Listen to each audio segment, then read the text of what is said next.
Africa Media Live TV. Kindly subscribe to our YouTube channel to get updated on the trending gist, latest news all over the world.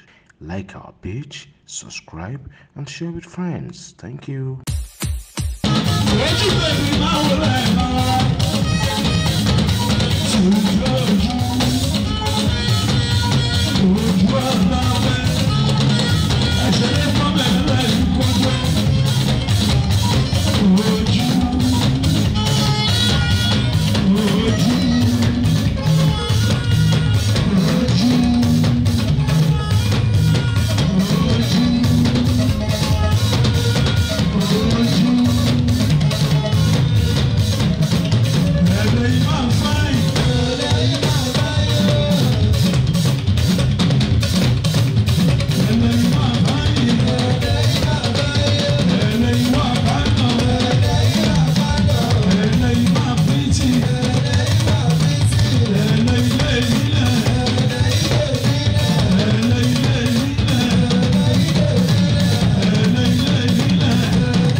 Africa Media Live TV. Kindly subscribe to our YouTube channel to get updated on the trending gist, latest news all over the world.